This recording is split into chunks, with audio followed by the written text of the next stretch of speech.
تو سب سے پہلی بات اور سب سے پہلا پیغام یہ ہے کہ اس ماہ رمضان المبارک کا آپ نے ادب و احترام کرنا ہے، چونکہ اللہ کی طرف سے ایک مہمان بن کے آ رہا ہے۔ نزہۃ المجالس کے اندر ایک واقعہ موجود ہے کہ شہر بخارا کے اندر ایک غیر مسلم رہتا تھا۔ شہر بخارا میں ایک غیر مسلم رہتا تھا، نان مسلم تھا، اب تھا غیر مسلم، لیکن ماہ رمضان المبارک تھا۔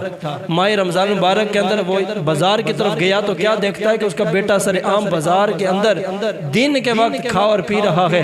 اس شخص اگرچہ وہ غیر مسلم تھا، مسلمان نہیں تھا، تھا غیر مسلم، لیکن جب بیٹے کو ماہ رمضان میں سر عام بازار کے اندر کھاتے ہوئے پیتے دیکھا ہے تو اس سے اپنے جذبات کنٹرول نہ ہوئے، اس نے اپنے بیٹے کو تھپڑ رسید کر دیا، اپنے بیٹے کو تھپڑ مار دیا کہ تجھے شرم نہیں آتی ہے اس ماہ رمضان میں سر عام تو کھا اور پی رہا ہے۔ اگرچہ بیٹا بھی غیر مسلم ہے، باپ بھی غیر مسلم ہے، خود روزے دار بھی نہیں ہیں دونوں، لیکن اس ماہ رمضان کے احترام کی وجہ سے باپ نے اپنے بیٹے کو تھپڑ رسید کیا۔ نزہۃ المجالس میں ہے پھر اس شخص کا جب انتقال ہو گیا، وہ دنیا سے چلا گیا تو کسی شہر بخارا کے کسی شخص نے اسے خواب کے اندر دیکھا ہے۔ کیا دیکھتا ہے کہ وہ جنت کے باغوں کے اندر ٹہل رہا ہے۔ اب تھا غیر مسلم، لیکن ایک شخص نے خواب میں دیکھا کہ وہ جنت کے اندر ٹہل رہا ہے۔ وہ بندہ حیرانگی کے عالم میں تعجب لاک ہو کے اسے پوچھتا ہے، ابے بھائی تو غیر مسلم تھا، تو نے تو کلمہ نہیں پڑھا تھا، کوئی اور نیک عمل نہیں کیا ہے، تو غیر مسلم ہے،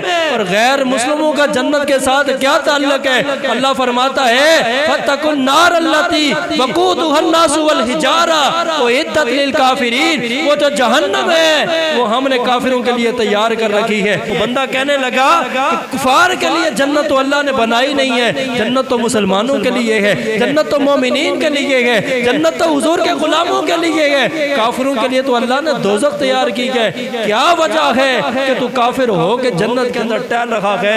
وہ شخص کہنے لگا میں تھا کافر، تھا غیر مسلم، لیکن میں نے زندگی کے اندر ماہ رمضان کا احترام کیا ہے، اور ایک بار اپنے بیٹے کو ماہ رمضان کے احترام کی وجہ سے تھپڑ مارا تھا۔ میرے رب کو میری وہ ادا، میرا وہ عمل اتنا پسند آ گیا کہ رب نے اس عمل کی وجہ سے مجھے مرتے وقت کلمہ طیبہ کی توفیق بھی عطا فرمائی ہے، اور مرنے کے بعد اللہ نے مجھے جنت عطا فرما دی ہے۔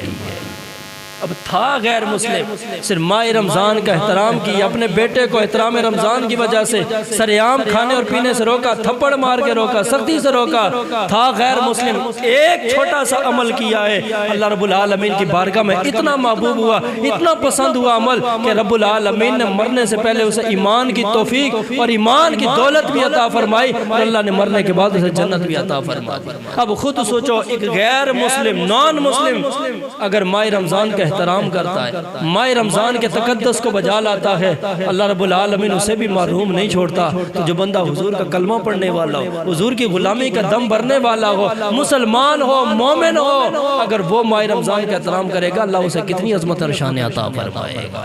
تو اس لیے ماہ رمضان کا احترام کرنا ہے۔ اور دوسری بات یہ ہے کہ اس ماہ رمضان کے روزے رکھنے ہیں۔ اللہ رب العالمین جل شانہ نے واضح طور پہ قرآن مجید برہان رشید کے اندر ارشاد فرمایا، یا ایھا الذین آمنوا کتب علیکم الصیام، فرمایا ایمان والو تمہارے اوپر روزے فرض کیے گئے ہیں۔ اے ایمان والو، اے ایمان والو، یہاں اللہ نے صرف ایمان والوں کو مخاطب فرمایا ہے، یہود و نصارہ کو نہیں، غیر مسلم کو نہیں، کسی اور مذہب کے ماننے والوں کو نہیں، صرف اور صرف ایمان والوں کو مخاطب کر کے فرمایا، یا ایھا الذین آمنوا، اے میرے نبی کا کلمہ پڑھنے والو، اے میرے نبی کی غلامی کا دم بھرنے والو، یا اللہ کیا حکم ہے؟ فرما کتب علیکم الصیام، تمہارے اوپر اس ماہ رمضان کے روزے فرض کیے گئے، کتب علیکم الصیام، تمہارے اوپر اس ماہ رمضان کے روزے فرض کیے گئے۔ یا اللہ کیا یہ صرف ہمارے اوپر فرض کیے گئے یا سابقہ امتوں کے اوپر بھی یہ فرض تھے؟ رب العالمین نے فرمایا کما کتب علی الذین من قبلکم، یہ صرف تمہارے اوپر یہ فرض نہیں فرمائے، تم سے پچھلی امتوں کے اوپر بھی ہم نے فرض فرمائے تھے،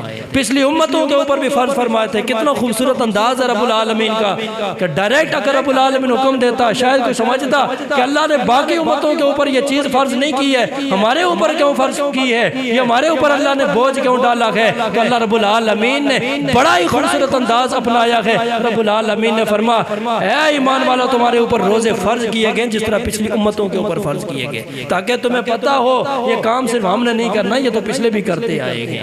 یا اللہ وجہ کیا ہے، یہ روزہ کیوں فرض کیا گیا ہے؟ اللہ رب العالمین نے آگے وجہ بھی بیان کی ہے، فرما لعلکم تتقون، تاکہ تم متقی بن جاؤ، پرہیزگار بن جاؤ، نیکوکار بن جاؤ، رب کے فرما بردار بن جاؤ، رب کے برگزیدہ بن جاؤ، تمہارا ظاہر اور باطن پاک ہو جائے۔ اس کا مطلب یہ ہے کہ یہ روزہ ایسی عبادت ہے جو بندے کو پاک اور صاف کر دیتا ہے، جو بندے کو پاک اور صاف کر دیتا ہے، بندے کو متقی بنا دیتا ہے، بندے کو نیکوکار بنا دیتا ہے۔ اللہ رب العالمین قرآن میں سورہ اعلیٰ کے اندر فرماتا ہے قد افلح من تزکا، تحقیق کامیاب ہو گیا وہ بندہ جس نے اپنے آپ کو پاک کر لیا، اپنے آپ کو صاف کر لیا، یعنی جس کا ظاہر پاک ہو گیا، جس کا باطن پاک ہو گیا، وہ کامیاب ہو گیا۔ تو اللہ رب العالمین یہاں روزے کا بینیفٹ بھی بیان کر رہا ہے کہ جب روزہ رکھو گے روزے دار بن جاؤ گے، متقی بن جاؤ گے۔ اس کا مطلب یہ ہے روزہ ایسی عبادت ہے، ایک ایسا عمل ہے جو بندے کو متقی اور پرہیزگار بنا دیتا ہے،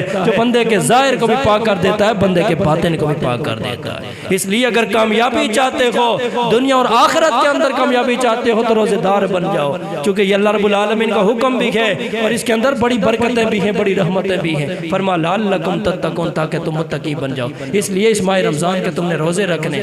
اب سوال یہ پیدا ہوتا ہے کتنے روزے رکھنے، 5 رکھنے، 10 رکھنے، 20 رکھنے، 30 رکھنے؟ تو اللہ تعالیٰ نے یہاں گنتی ذکر نہیں فرمائی ہے کہ 20 رکھنے یا 30 رکھنے۔ اللہ رب العالمین کا انداز دیکھیے کتنا پیارا انداز ہے، فرما ایام معدودات، یہ نہیں فرما کہ 20 روزے رکھنے یا 30 رکھنے، بلکہ اللہ رب العالمین نے فرما ایام معدودات، یہ گنتی کے چند دن ہیں، یہ گنتی کے چند دن ہیں۔ یار کتنا خوبصورت انداز ہے۔ فار ایگزامپل اگر آپ نے یہاں سے لاہور جانا اور کسی کو ساتھ لے کر جانا ہو، آپ کہیں یار چلو لاہور چلتے ہیں، وہ پوچھے کتنے گھنٹے لگتے ہیں، اگر آپ کہیں پورا دن لگتا ہے، آپ کہیں 10 گھنٹے لگتے ہیں، وہ تو سن کے ہی مکر جائے گا کہ میں نہیں چاہ سکتا، میں نہیں اتنا لمبا سفر کر سکتا۔ وہ کئی بہانے بنائے کہ میں بیمار ہوں، مجھ سے سفر ہوتا نہیں ہے، فلاں پرابلم ہے، فلاں پرابلم ہے۔ لیکن اگر آپ اسے کہیں یار تھوڑا سا تو ٹائم لگے گا، بہت جلد پہنچ جائیں گے، تو شاید اس کا دل تھوڑا اور بڑا ہو جائے گا، وہ ایک دم سے تیار ہو جائے گا، چلو پھر چلتے ہیں۔ تو اب اللہ رب العالمین اگر فرماتا کہ 30 روزے رکھنے، 1 مہینہ روزے رکھنے، تو شاید ہو سکتا ہے کہ بندہ دل چھوٹا کر بیٹھتا ہے، یار 1 مہینہ روزے بڑی بات ہے، 30 روزے کیسے رکھیں گے؟ لیکن اللہ نے 1 مہینے کا بھی نہیں کہا، اللہ نے 30 کی گنتی کا بھی نہیں کہا، 29 کی گنتی کا بھی نہیں کہا۔ اللہ رب العالمین کا انداز کتنا پیارا ہے، فرما ایام معدودہ، یہ گنتی کے چند دن ہی تو ہے، گنتی کے چند دن تو ہے۔ بس آئے گا رمضان اور چلا جائے گا، تمہیں پتہ ہی نہیں چلے گا کہ رمضان آیا کیسے اور چلا کیسے گیا۔ کتنا خوبصورت انداز ہے، اللہ رب العالمین تسلی بھی دے رہا ہے ایام معدودات، فرما یہ گنتی کے چند دن ہیں۔ اس لیے میرے ملت کے نوجوانوں اس ماہ رمضان کا احترام بھی کرنا ہے اور اس ماہ رمضان کے تم نے روزے بھی رکھنے۔